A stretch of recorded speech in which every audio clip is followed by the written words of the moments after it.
Always be open to new friendships. The Skull Breaker Challenge. And is it GIF or Jif? A peanut butter brand weighs in. Welcome to the Hopefulist, a daily talk show hosted by veteran broadcaster Wendy McClure. Join Wendy each day as she shares her life lessons that transformed her from perpetual pessimist to the ultimate hopefulist. The perfect morning show to get you caught up on the day's top stories while sharing insights that will lead to positive transformation and bring out the hopefulist in you. For more inspiration, visit Hopefulist.com. And now, here's your host and hopefulist, Wendy McClure. Well, hello there and welcome to a Wednesday. It is February 26, 2020, day 166 of Gotta Get on Ellen. Some interesting news came out yesterday. Bob Iger, the CEO of Disney, is stepping down. He is not leaving the company, but he will be taking on other duties and handing the reins over to someone else. It's interesting because I just read his book, The Ride of a Lifetime. Very interesting book. If you are interested in reading about leadership skills and such as that, and just, you know, an interesting story. He had been the number 2 guy behind Michael Eisner, if you remember, and they kind of forced Michael Eisner out. He had become so huge. He was more of the name of Disney than Disney itself, and they really started to flounder a little bit towards the end of his role as CEO. So when it came time to name a new CEO, they really weren't even considering Bob Iger because he was the number 2 guy under all of this floundering, shall we say. So he really had to step up his game and show them that he wasn't thinking about the past, what had happened in the past, and he came up with a plan for the future and presented that to them.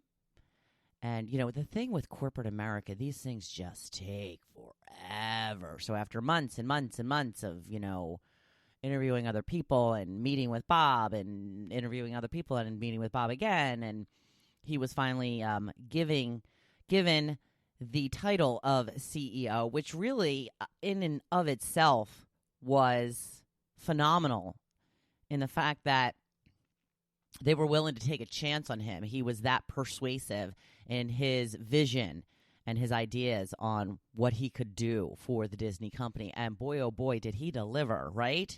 My goodness. One of his first things was acquiring Pixar. And I have read in the past that they grossly overpaid for Pixar. And I read that in Steve Jobs' books. It was somebody that, I think it was Michael Eisner that was saying, you know, you're paying basically like $50 million for each movie. Just some astronomical amount. And I remember Michael Eisner saying, you know, Steve Jobs hated that I knew that statistic. But anyway, they acquired Pixar, and then they came out with Disney Plus recently. They acquired... Well, they had already acquired the television stations because that's where Bob Iger came from. He started out at ABC Sports. And but then they acquired George Lucas, the Star Wars franchise, and ESPN's been one of their big, huge moneymakers through all of these years. And now they just finished a deal to acquire Fox. Some aspect of Fox. I don't know if it's, you know, everything that has to do with Fox. Maybe just the movies. Maybe it's everything. I'm not really sure. Obviously didn't do my research. But I think that after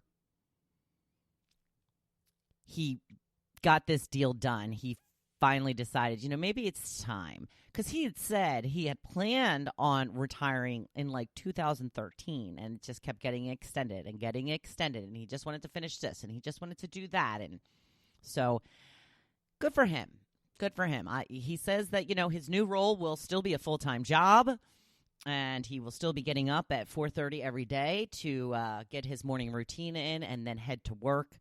So I wish him a lot of luck. I do recommend highly his book, very entertaining, keeps your interest as well as teaches you a lot of lessons.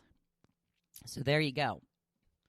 When it comes to those little thingies that you put in your text messages and on Facebook, and they move around a little bit, they're kind of funny. I'm talking about GIFs, or do you call it a GIF? Excuse me. I don't know anybody who calls it a GIF. I believe that it is pretty well known as a GIF, and I believe that it's short for graphic something. Graphic, GIF, graphic, GIF. So it's a hard G. Ironically, I was watching a rerun of the Big Bang Theory last night. You know how I love my Big Bang Theory. 7:30 every night. And they were discussing this. How do you pronounce it? Is it GIF or is it GIF? And that's what Leonard said. He goes, well, I think it's a hard G because it's based off of graphics.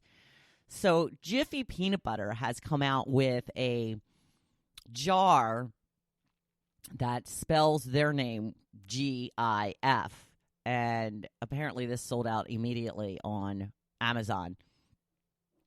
It's just a funny little thing, and people go crazy over these funny, silly little things, but I think it is kind of funny the way that they turned that and made it work for them, got themselves in the news, got themselves some good publicity, and I don't know, I'm still not going to call it Jif.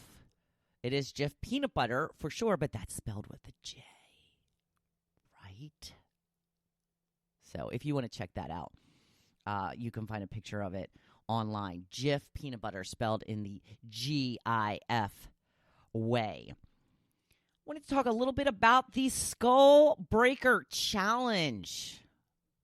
What is wrong with people? Now, it's mostly kids that are doing this. But even then, if you are not familiar with the Skull Breaker Challenge, this is when three people are standing in a line side by side. The one in the middle jumps up in the air, and then the two on either side of them each take a leg and sweep it out from under the person that's jumping in the middle, causing them to fall flat on their back. And people are doing it.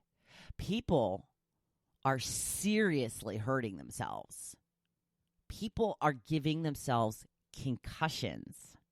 They're causing brain damage. I don't know what it is. Can we just put the word challenge on the end of anything and then people will do it? If somebody said to me, hey, you jump up in the air and we're going to sweep your feet out from under you and you're going to fall flat on your back, I'd be like, get the hell out of here. There's no way you're going to do that. No. Why? Why? So I think that what I'm going to do is start a Let's Eat Dog Poop Challenge. Do you think people will do it? Is eating dog poop worse than giving yourself a brain injury? It's crazy. You just put the word challenge on the end of anything, and stupid people will do it. I don't know. Keep your kids away from the Skull Breaker Challenge. I mean, Skull Breaker Challenge. It's not even hiding what it is. It's intended to break your skull. Like I said, coming soon to the internet near you, the Eat Dog Poop Challenge. You can say you heard it here first. On to today's topic. What is the most important trait for you to find in a good friend? Here are some of your answers. Kathy says the ability to listen and not judge. Megan, also non-judgmental and a sense of humor. Kate says communication. That's a good one. I'll get into that in a little bit. Melissa says loyalty.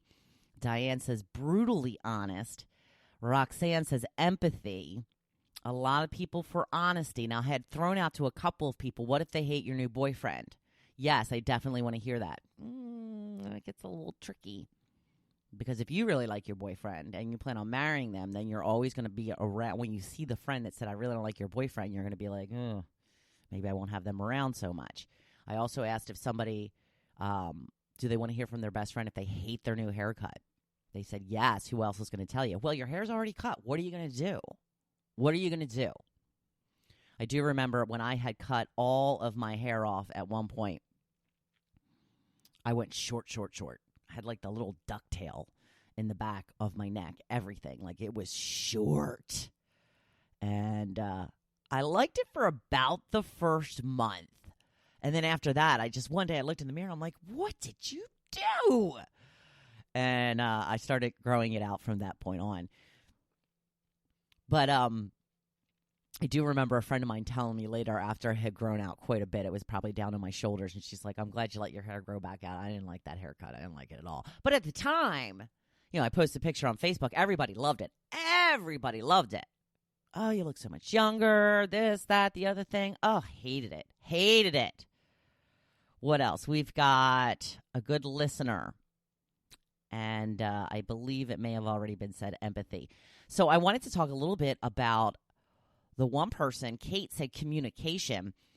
Yeah, I think that's very important in a friend because, I've had some issues. I've spoken very freely about this, some issues with losing some friends in the past, that I think a lot of that has to do with a lack of communication.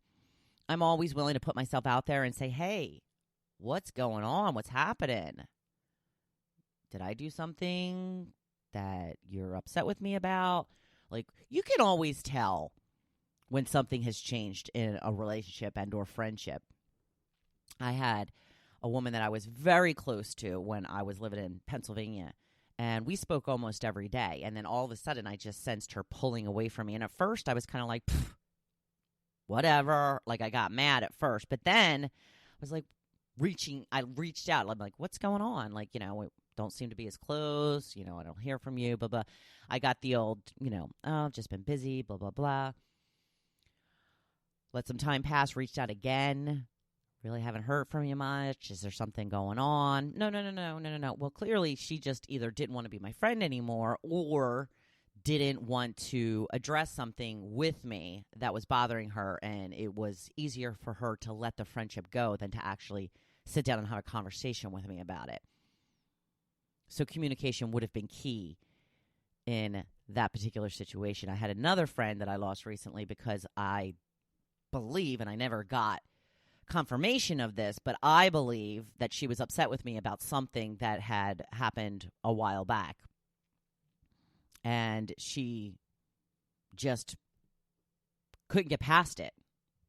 And I think I know what it is, and I don't know what the big deal was. She never discussed it with me. She discussed it with other people. That's how I know about it. But it's just something that really shouldn't come between friends at all. But if she would have ever come to me and told me what she was upset about, I probably would have apologized profusely and said, I'm sorry that happened. I'll make sure that won't happen again. But she never came to me, so I couldn't do that. And then she just started getting mad at me for every little thing that I did. So communication in that circumstance would have been a much better outcome, in my opinion. No longer friends with this person at all. So, things are only so much in your control. But, I had reached out to that last person I was referring to a number of times to see if there was a problem or what have you. And I just kept getting told no. And then I guess I became too much of a nuisance because I could tell there was something wrong. And then she just flipped out on me. So anyway, there are, very specific qualities we look for when it comes to the people that we keep close to us. Loyalty, to me, is a really good one. You want somebody who's going to have your back. Somebody who, when the rest of the crowd is saying, oh, Wendy, what a piece of work she is, you want your friend to be like, what do you mean? Wendy's the greatest. I love Wendy. Does that always happen? No. But a really good friend will always have your back and not let anybody else talk behind it. at least stick up for you. You know what I mean?